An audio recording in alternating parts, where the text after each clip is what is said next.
Hey everyone, wherever you are, hope you're having a wonderful week so far. We have the latest episode of the Inside Crypto Show, interviews and discussions with the regular people just like yourselves. Today we're in for a special episode. We're joined by Zenobia Godschalk, who is a recognized leader in the blockchain and Web3 space, serving as the Senior Vice President of Communications for Hedera Hashgraph and SwirldsLabs. I hope I'm pronouncing that correctly. She's done a lot of stuff. It took me a while to get through the resume. We could make this entire podcast about all those accomplishments, but we've got to talk about crypto. We've got to talk about other things as well. Zenobia, thank you so much for making time. Why don't you tell our guests a little bit about yourself for those who are not familiar with your accomplishments? Sure. And thank you so much for having me. I'm excited to be here. So, my background, I grew up in California, went to school out there, started working in tech right out of school. I worked in finance for Intel, and then this was all at the start of the dot-com boom and bubble. And I think maybe later on we can talk about some of the parallels that we're seeing in this market. But I went to work for a couple startups. I was recruited to a company called LoudCloud, which was started by Mark Andreessen and Ben Horowitz, and stayed with them through their transition to Opsware, which was, again, infrastructure, data center infrastructure, hosting, and data center operations. Ran all of their communications. And when my then boyfriend, now husband, proposed, we thought it would be a good idea to live in the same city, which is what brought me to Atlanta. I did a stint as a sell side analyst for an investment bank covering internet security and infrastructure. And we were lucky to be named the Wall Street Journal's top ranked analyst team for software. But for those of you who have worked in investment banking, you know it's a brutal lifestyle sometimes. And so it very quickly reminded me why I didn't want to be an investment banker. I have much more fun building and growing companies and helping them get to scale and share their technologies with the world. So when I left that investment bank, I started my own PR and IR agency. I had worked in public relations and investor relations for a number of years before that. And at first I was just consulting, and then that grew into ZAG Communications, which still runs today. And there's a wonderful team that works mostly with cybersecurity and AI and other B2B technology companies. In early, this must have been 2015, 2016, I was introduced to Dr. Lehman Baird and Mance Harmon, who at the time were looking at a private permissioned distributed ledger. They were working with groups like credit union groups to develop this way that people could share data without necessarily having just one single entity owning that data. That morphed into what is today Hedera. So they realized that there was demand for a public ledger as well. And in 2018, I joined them full time. It was too good an opportunity to pass up. And Mance and Lehman are, for anyone who knows them and has met them, they are incredibly smart and they are inspiring and kind and wonderful people to work with. Have been on this journey with them and with Hedera since then. So last year, this gets a little bit complicated, but we spun out SwirldsLabs. SwirldsLabs is responsible for the marketing and product development for Hedera. And Hedera is now it's essentially the governing council. So the now 28 large corporations and institutions that govern the council really are the heart of Hedera today. And then most of us have come over to SwirldsLabs to focus on product development, marketing, and other kinds of things. Fantastic. That sort of answers one of the first questions I wanted to ask today. But before we get into that, you had such a broad spectrum in terms of a career and finance and tech. I feel like someone who's a passionate tech person as well. There are a lot of people who are like, no, I know tech, crypto is bad, etc. How did you eventually jump onto the crypto bandwagon, if there is one, right? What made you say, okay, this is a real technology, I believe it, I want to help build up Hedera? Right. Yeah, so I think a few things. First of all, if you read Dr. Baird's white paper, you will see it really goes to the heart of crypto in its original definition, right? Which is cryptography. And how do you build distributed trust? And how do you build what we are trying to do, which is build this trust layer of the internet? You have, I think, probably having worked in cybersecurity, we saw what had happened when you tried to build a system with the belief that everybody would use it for good. And unfortunately, that has not been the case, right? So Internet 1.0 and 2.0, unfortunately, were built with a lot of open standards, which is great, but they're also built with a lot of holes. So you have this Swiss cheese problem of, I don't know who I can trust, right? You have man-in-the-middle attacks, you have all kinds of phishing attacks, you have all these things that basically there's no way to have sort of computational trust in some of these systems. And so we've now had to go back and build on top of that all of these additional layers of security to help address some of those problems. And so for me, it was really, it is a very logical evolution of that, right? It is trying to say, let's turn this entire model of the internet on its head, and let's start with cryptographical trust, and let's start with computational trust and build from there and build our systems with that front and center from day one, because we know now attackers will look for the weakest link. They are used to doing that. I think coming from that background in security and watching them shift from script kiddies and people who were having fun defacing websites and taking websites down to we lose billions of dollars in our economy from cyber theft and cyber crime. And that is affecting all of us. So it was a very easy, not even a leap for me, just a next step, a skip in the progression. You mentioned cybersecurity, and crypto has had its share of incidents over the last 2 years, maybe longer than that, right? What's your outlook on cybersecurity, and in particular related to Hedera? Is Hedera a safer solution than some of the existing solutions out there? So I think with cybersecurity, you can never guarantee something 100%, right? But Hedera has been built with that front and center. So both Dr. Baird and Mance Harmon come from cybersecurity and privacy backgrounds. They've thought a lot about that. They have thought about that sort of in terms of the building blocks. Anytime as you grow, sort of, Hedera is that base layer one. Anytime as you grow and you have applications building on things and you have bridges and those types of things, you're going to introduce more risk. Starting with that as the underlying premise that security has to be front and center and has to be something that we take into account as we weigh the other factors in terms of all of the other factors that go into building a platform. I think that does make a big difference, right? You do see the models. We've published papers on the gold standard ABFT, asynchronous Byzantine fault tolerance. We've had that tested and proven out with university researchers. We have papers on privacy. We have people who have looked at this really hard. And sort of what you focus on becomes what you spend your time on, right? And all of the engineers and everyone who has worked on developing this have always had that in mind. And I think that's really important when you're thinking about not just the ways that people use crypto and use DLT today, but when you're thinking about massively scaled production systems where people are going to put their entire business model on a DLT, you need to have security has to be front and center in how you're thinking about that development. That's very true. You mentioned something very key. It's like someone putting their entire business on a DLT. And I know before you were scheduled to come on the podcast, as usual, I ask our audience, I'm like, hey, what do you think about Hedera Hashgraph? What do you think about Hedera? Have a look at Zenobia. This is who she is. This is the company that she represents, that sort of stuff. And I know one of the most common questions, and again, I try not to filter these out from our audience, is like, they were like, okay, we know HBAR, people who trade on Binance and other places, and their perception is, and you can correct our audience and myself, I think this is also my perception, is that Hedera is strictly a B2B chain, like regular people like myself cannot get involved with the ecosystem. So I would say, no, that's absolutely not true. Anyone can start building on the platform. Anybody can engage with the community. We have a ton of programs for startups, others who want to engage. There's a lot of community programs.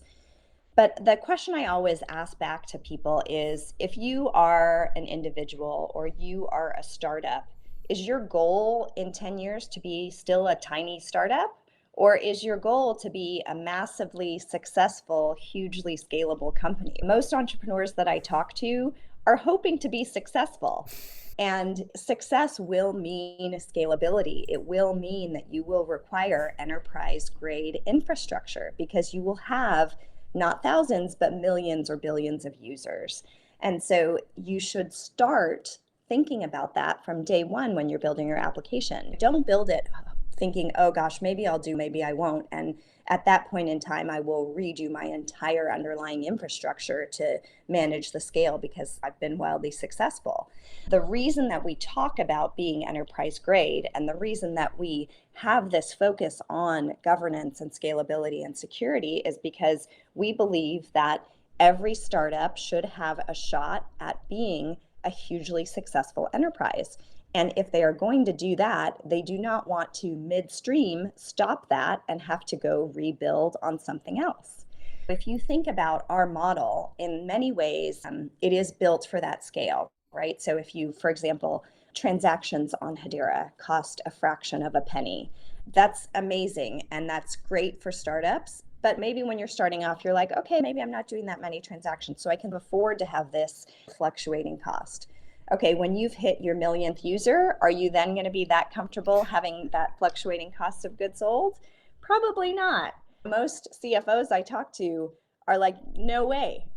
And same thing with VCs, right? They've started to say, wait, I need to look at the cost model of these companies that I'm investing in and make sure they really understand it so that when the prices of crypto fluctuate, they're not having all of a sudden a hugely different cost model than they thought they were having. So those are the kinds of decisions that we have made that, yes, absolutely support startups, but they support startups in the firm belief that startups will succeed, and we want them to succeed, and we want them to be these massively successful companies and organizations over time. So why not build from day one with that belief? That's a very good point. There's something I was thinking about as well. It's right, like companies who are choosing to build on Polygon or Avalanche or that sort of stuff. Like, just from what you've said, it sounds like you at Hedera, you're offering greater help than like a typical chain might offer in terms of helping people scale up. I know one of the things I saw on your Twitter was Cosmium is moving to Hedera and they're building like a AAA game. And are you doing this in a sense of project by project? Are you looking for people, or are people coming to you and say, hey, Hedera is interesting. How can you help us to build on there? Like, what's the last few months look like in terms of partnerships? Sure. I won't speak to what kind of support other chains give because I don't know. But I think in terms of, we have a number of different programs. We have an amazing developer advocacy team who is engaged with projects at a very technical level, making sure that those questions are answered, that they're able to get the help they need on that side. We also have an ecosystem of folks who are providing grants to projects. So both the HBAR Foundation, as well as the Hashgraph Association, and most recently the DLT Science Foundation.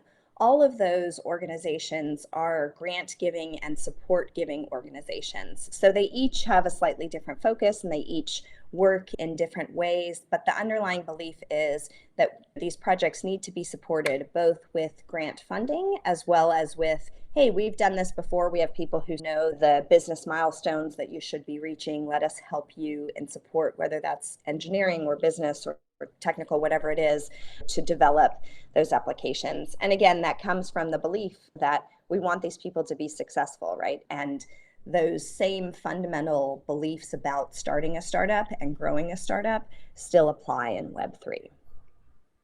Very good point. Zenobia, one of the things I know is that I have a friend, I know he first started his project on Ethereum. He moved to Binance, and then from Binance, he's moved to Hedera, and he's loving Hedera so far. So good. It's great, right? That's the beauty of crypto itself. And one of the things that I think he was thinking about, or not even him, other projects, people are listening to you, right? And we've had a lot of CEOs, a lot of founders come on and yeah, this is cool, but they've always got their ears to the ground. They're like, okay, this is interesting. I'm building on X chain at the moment, but Hedera sounds interesting. So people listening to you right now, watching the video on YouTube when this airs, what's the first step for them? If they're like, okay, this sounds interesting, I'm going to do my own research on Hedera. I'm going to go up, check out your documentation. I'm going to check out your social media and everything available. Now they're like, okay, I want to figure out how to build. Is it just going to a website? Is there someone they should be emailing or contacting? What's the first step? Yeah, so you actually don't have to contact us to start building, right? If you've gone through all of that into the documentation, you can just set up a testnet account and you can play around with it. You can start building, you can start engaging with some of the communities, technical communities on Discord and Reddit, etc. Start engaging with us across our social channels. We also have an incredible number of use cases on our site that sort of explain how people have used the product today. And I think that's actually a very helpful area of the site. Even if you've gone through all the technical documentation, it just sparks other ideas, right? And it shows people, okay, how have people actually really implemented things and what are they using it for and what were some of the things that they had to address along the way, and then how did they do that? So because there's such a wide range of applications, I think it's helpful to spend some time on that use cases page and say, I might have an identity component of my application, so I'm going to go look at how people have done that. I might have an NFT component of that, so I need to figure out how they've done that and some of the best practices there. So I think we're all humans. We love to learn from stories, right? We love to tell stories. We love to hear stories. And so those things make it much more tangible and real. The documentation is great and fantastic, but it's always helpful, I think, to see, okay, how was this actually done in real life? That's so true. Everyone has a different type of learner. I used to be a teacher way back in the day, and there's visual, auditory. There's some people who don't even fall under those typical 4 sections of Right. learners. And I have to go back to another question from our audience, and this is a common question, I think. And again, this might be a misconception on their part, is that they're like, okay, DeFi, Aave, Maker, OpenSea, that sort of stuff. Where is their equivalent on Hedera? Can I be purchasing pictures and trading NFTs and JPEGs and that sort of stuff? Yeah, so there are a number of NFT marketplaces that support Hedera, and there is a growing DeFi ecosystem. I won't pick and choose names and favorites, but there definitely is that. And I think one of the interesting things that we saw was last year, even as the overall NFT market shrank, the NFT markets on Hedera grew. Wow. And I think part of that was because we had to do some work to make sure that was much easier for creators and much easier for NFT collections. And so we did that work in 2021. And so in 2022, we did see some of the benefits of that. The other thing that we started to see was on Hedera, you as a creator have very granular control. So when this whole discussion about royalties came along, we were scratching our heads because on Hedera, you as the creator actually can control whether you charge royalties on an ongoing basis.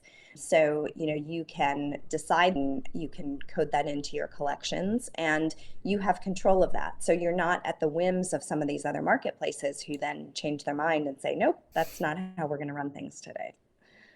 Wow, that is awesome.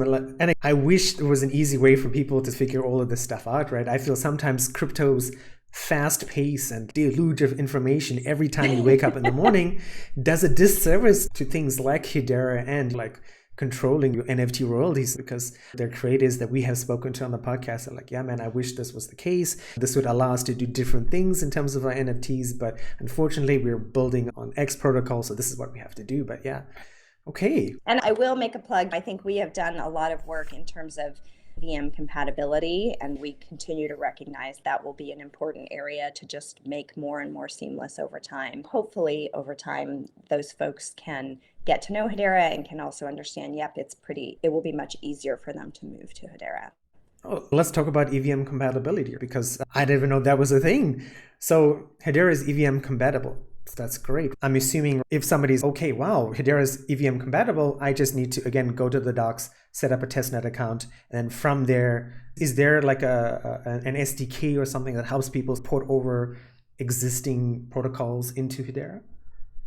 Yeah, so there is a lot of documentation. That's not my area of expertise, but yeah, so some of the folks that we have talked to, my understanding is it's quite a simple process. Okay. Again, our developer advocate team is there if people get stuck or need help as they do that.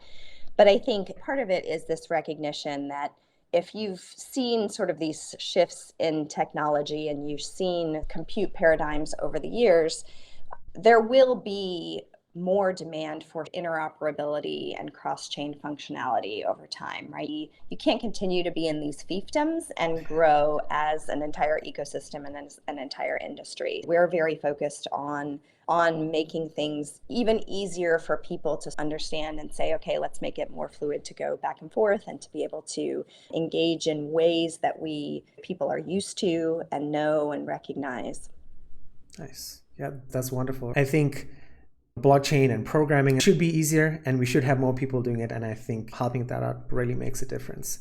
Zenobia, let's zoom out a bit and let's look at Hedera and adoption and crypto in general. What's your feeling so far in 2023? How do you feel about adoption of Hedera?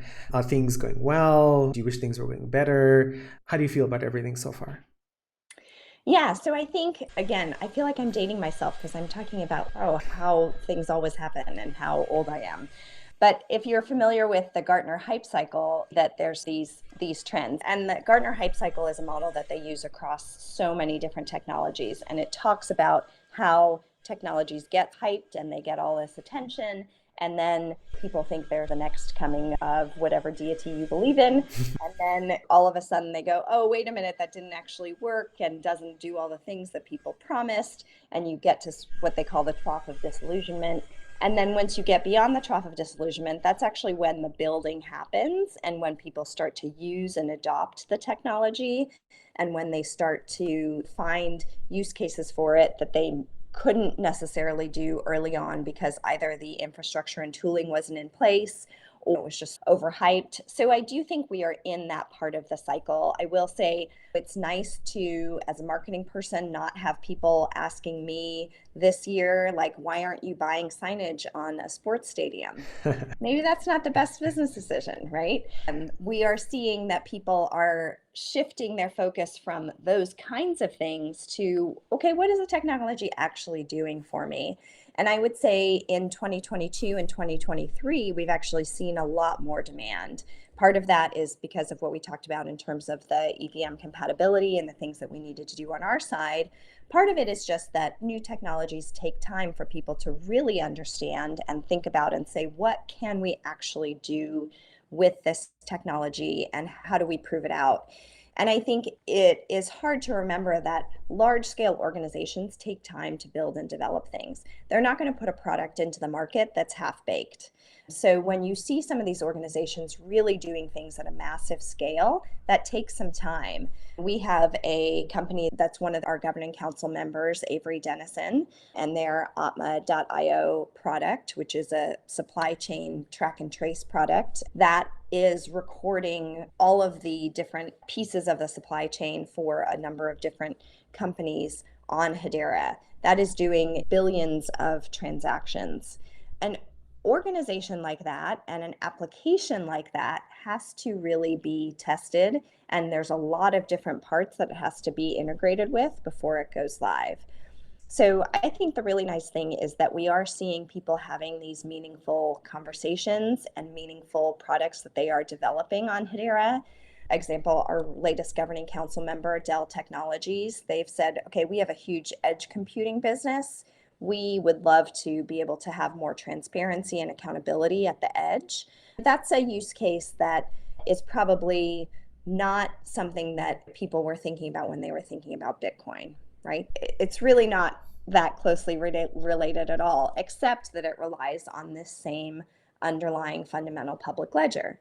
So you are starting to see people go beyond those initial use cases, beyond just the crypto and the crypto trading and those types of use cases. And that's where I think we're going to see this massive scale. Okay. I mean, one of the things I've noticed, again, in past interviews over the last 6 months is founders shifting to blockchain abstraction or saying, okay, we're building this product, abc.io, and this is what it does. And they don't mention crypto, they don't mention blockchain. Is that what's happening in the future? Hedera being the sort of infrastructure and people building stuff on top, and people don't mention the crypto stuff, people don't mention the EVM or that sort of stuff. Is that the future for 2023, 2024? I sure hope so. If you think about when we first started with the web and we were ordering pet food online and we were doing all these things that were not really great business models, okay, we're trying it out. And then you started to have everything be web enabled, right? You now hail a taxi using your phone connected to a huge set of infrastructure that's essentially back-end web infrastructure. You don't need to know what kind of servers they are using. You don't need to know where the infrastructure is hosted. You just need to know that it works. So those of us who have been in it and are in it today, we're still very early in terms of that curve of early adopters, right? When I get to the point where my parents are using a service to do micropayments or to do international remittances at a fraction of the cost that they cost today, and they don't know what that back end infrastructure is, that is the holy grail to me, because we have built that trust into our systems, and we have built that speed and that accountability and that ability to do things like micropayments into these systems. But we do not need to know how they are working. We just need to know why they are working and what they're doing for us. That's totally true. I look back growing up in South Africa, and I remember getting a 28.8K modem back in the day. And I'm like, yeah, this is for the internet, my older brother told me. And you just dial up, and that's what it is. And then I only learned about how the internet works and TCP, IP, IPv4, IPv6 later on in life. And it doesn't matter. And hopefully we'll get to the point where people stop connecting crypto with negative terms. And this is just the infrastructure on which our current apps exist and our websites exist and that sort of stuff. Yeah. And I think people are already doing amazing things with crypto, right? If you think about the ways that they're helping bank the unbanked and other areas where it really is flipping that mentality on its head, right? And saying, this is crypto for good. These are all the amazing things that it can do when we get out of the very small sort of tiny circle of, hey, this is cryptocurrency. Let's think about the much bigger circles of, again, cryptography and distributed trust. Oh yeah, and I'm sure you've seen those like graphics on LinkedIn, right? With the Venn diagrams. This is what people talk about in the media, and this is the entire of crypto. Exactly. So, yes. Zenobia, you've talked about so much, and I'm so glad we're here because you've cleared up a bunch of misconceptions. I know our listeners are going to be totally happy with that. One of the last questions I had is, where do you see Hedera and HBAR this year and next year? What is the place in the ecosystem? Are you going to be doing everything? Like you mentioned, you used the great term of fiefdom, right?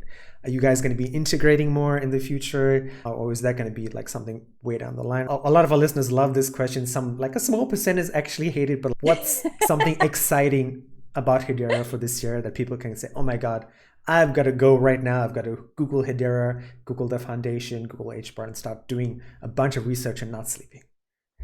Yeah, absolutely. So I think it is, unfortunately, it is the unsexy answer, right? Which is that we are going to do the work to make things more compatible. I think there is a recognition among other players in the industry that is also very important. And those conversations are happening, those doors are opening, and I think it's wonderful for the entire ecosystem. We are also seeing a year of scale, right? So we are seeing these applications come online and they are running. They're running at big throughput and high scale. And I think when you are talking to large companies and companies who hope to be large someday, they need to see that, right? They want to know that they haven't been the first to do it and that they are putting their trust in something that has been proven. So I think we've seen some of those initial use cases and they are live, and now we will start to see more of them as people become more willing to trust their systems on that. And as you see things like, so for example, ServiceNow, which is one of our governing council members, is building into their low-code products the ability to have that DLT functionality on Hedera without having to know how to code that, right? So that just becomes a part of their systems and a part of these applications that their customers are building. And to your point earlier, it fades away into the background, right? It is a part of every application, but it does not have to be front and center, like this is a crypto part of this application.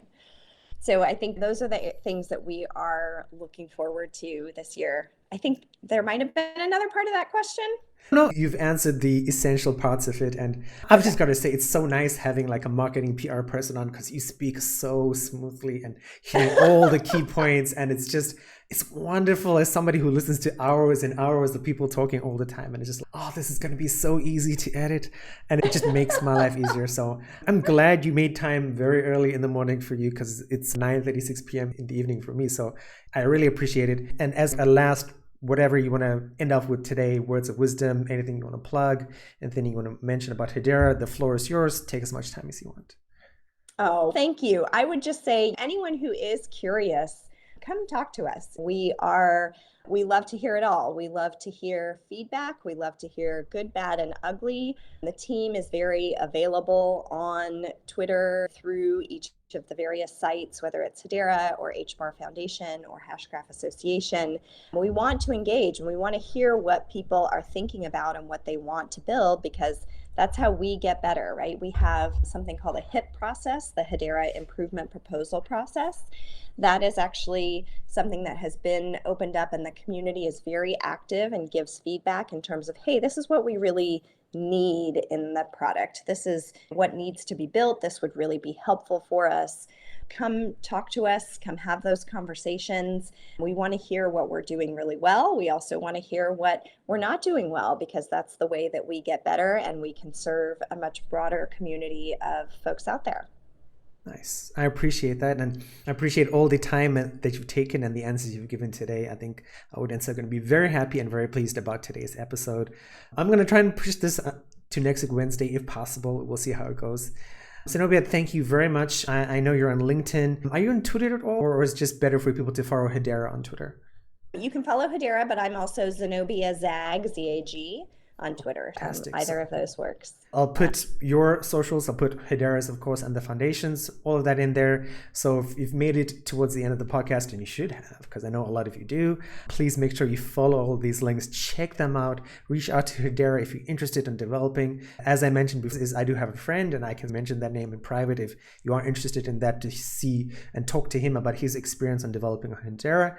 And then hopefully, I'd love to talk to you again. Like I said, it was an amazing conversation for me. Almost 150 episodes. I hope we can do this again in the future.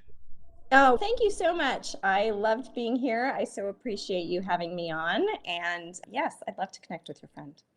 Fantastic. Okay. And then we'll talk again later. All right. Thank you.